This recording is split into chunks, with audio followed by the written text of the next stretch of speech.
Good morning everyone. Today we're going to be talking about how I managed to get 99,999 event currency within a couple hours of actual gameplay. Now it did take me a span of 3 days, or actually 2 days, but the actual time that I was playing the game was about 6 to 7 hours. So you can see here that I have hit the weekly limit of 99,999. Even though there is a tab up here that says your points, you cannot earn any more after you hit the weekly cap. Alright, but before we deep dive into all of this, if you're new to the channel, I upload NGS content daily, so if you do play this game, I would really appreciate a subscribe as it really helps out the channel. Anyway, without further ado, let's begin the video.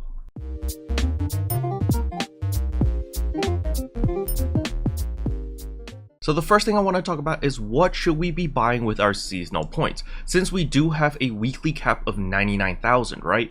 So the first thing I recommend is, of course, buying these star gems. You can get up to 100 star gems over here. So that is purchase number 1, as you can see right here when I sort this out. As you can see here, that will cost a total of 5,000 seasonal points in order to get all 100 star gems. Then we're going to scroll to the bottom over here. I highly recommend buying all of the alpha reactors. So that is 100 of them. That's going to add in another 30,000. The next thing I would buy is the photon chunks. You can see you can buy 100 of them. It will cost 500 each, and we are nearing our cap. You can see over here I almost have 15,000 points left because I've spent 85,000 already. And with the remaining points, you can buy whatever you need. Now, the reason why I want to buy in this very specific order is simply because I don't know if this shop will reset. And so I just want to cover my bases and just be a little bit safe and purchase all of these items beforehand. So in case they do reset, I can purchase them again and I don't miss out on anything. However, if you don't care about this stuff, then just buy whatever you want. So before we continue on with the video, I want to address the Twitter and Facebook campaign, which was the one that gave us 500 star gems as well as the Matoi stamp. I noticed that a lot of people did not get these rewards, so I went back to look at the actual campaign to see how to tell if you were eligible or not. So this campaign began on May 12th and ended when NGS went live officially. And you can see over here that the rewards was given out on July 7th, which we all got. However, in order to participate and to be eligible for the rewards, you had to have followed them on Twitter and Facebook. So if you didn't retweet the hashtag PSO2 NGS giveaway or like their Facebook post with the hashtag PSO2 NGS giveaway, then you did not receive these star gems. So make sure that you actually did do this before sending in a support ticket. If you did do this and you didn't receive your 500 star gems, then by all means send a support ticket. However, if you didn't do this, please don't send a support ticket. That's going to look really bad on your account karma in the long run when you actually do need help from support. If you have a bad track record, it's less likely that they will help you. Another thing I also wanted to mention is the 9th anniversary web event. Congratulations, we are doing very, very well. This is literally like on the first day. So July 7, you can see here, we have already accumulated 1.2 million, almost 1.3 million. And the weekly goal is 1.5 million. So we are doing fabulous. Everyone keep up the good work. We're going to blast through this goal very, very easily, very, very quickly. And then we're going to wait until next week's goal and then we're going to blast through that. So just stay strong, keep enjoying the game. Thank you everyone for your hard work. Alright, with that out of the way, how on earth did I manage to get 99,000 points that quickly? Actually, you can do it a lot faster than how I did. And the solution is very, very simple. You simply farm at Mount Magnus for PSE burst and you kill everything within the PSE burst over and over and over, and you rinse and repeat. However, there are several things that I personally did in order to optimize my farming, and it revolves around the storms. So as we all know, when it storms, gigantics will spawn. What you may not know is when it is storming in combat zones, you're always going to be 4 bars out of 5 from a PSE burst, which means you can kill anything and there may be a chance of proccing the PSE burst. Now, there are some people that really like to min-max during their combat zones and they only go for the T's, which are targets, mainly because targets usually have a boss. And when you kill a boss, the chances of getting a PSE bar is extremely high. It's like 80%, 90%, right? And so there are players that totally ignore the E. They just go kill trash mobs until the E turns into a T, and then they go and rush towards those T symbols and then kill the boss and proc the PSE burst. However, something to take note of is during a storm, the PSE gauge cannot go below 4 bars. It's always going to be 4 bars. So when it's storming, you can literally kill anything and your bar will never decrease under 4 bars.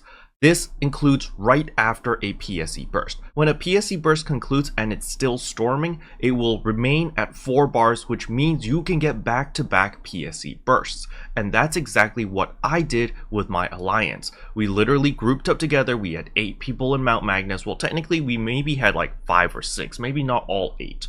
But what we did was, when it was storming, we would go pack to pack, quickly proc the PSE burst, and for every single storm, we were able to get at the very least 2 PSE bursts back to back. If you're a little bit fast, you can get up to 3 PSE bursts.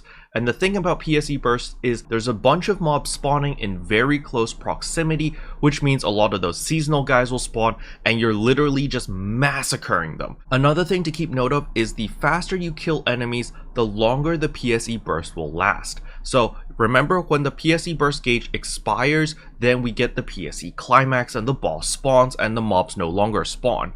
However, if you continuously kill enemies extremely quickly, the PSE burst gauge actually increases. So as long as you can maintain a certain speed in killing enemies as fast as possible, then you can extend the PSE burst timer up to 2 minutes, 3 minutes. I've even seen some people claim that they've got up to 4 minutes. With my alliance, our PSE burst lasts for about 1.5 minutes to 2 minutes is about our average. We're not super geared out of our bumholes yet. However, if you do have a ranger, or if you just bring a bunch of rangers and you use your launcher and use your eraser, whatever, laser beam, then you can definitely clear a ton of mobs extremely quickly and extend that PSE burst timer significantly. So now I know a lot of you guys are probably asking, Kero, how do I even know when a storm is coming? Well, lucky for you and through the hard work of the community, we actually have a schedule for you. So over here at NekoBot, there is actually a PSO2 global schedule which tells you when storms are happening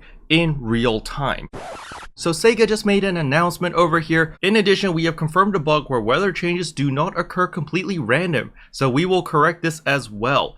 So you know that schedule that I just showed everyone with the website and everything? So that's only going to work for this week until they change it. So that really sucks. That's super duper unfortunate.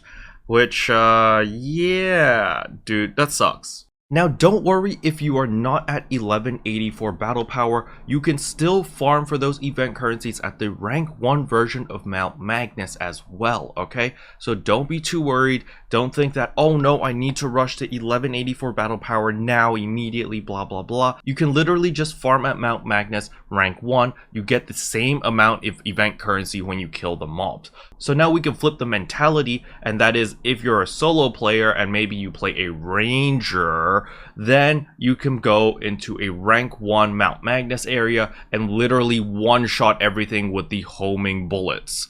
And then you can also get a lot of event currency like this. I believe Kazox made a video about that where he literally went to a rank 1 Mount Magnus and just slaughtered everything super quickly, and I think he was making like 10,000 event currency every hour. So that is another option if you don't have friends, if you just want to turn off your brain and just kill a ton of mobs, or maybe there isn't a storm in like the next 2 hours or something and you just want an easy way to farm up for that event currency. You can always go to rank 1 Mount Magnus and just slaughter everything like that. Special thanks to all the members for supporting the channel. It really means a lot to me. Thank you again. But yeah, that's pretty much all I wanted to cover in today's video. Hopefully you guys found it helpful. If you did, I would appreciate a like and a subscribe, and I'll see you guys in tomorrow's video.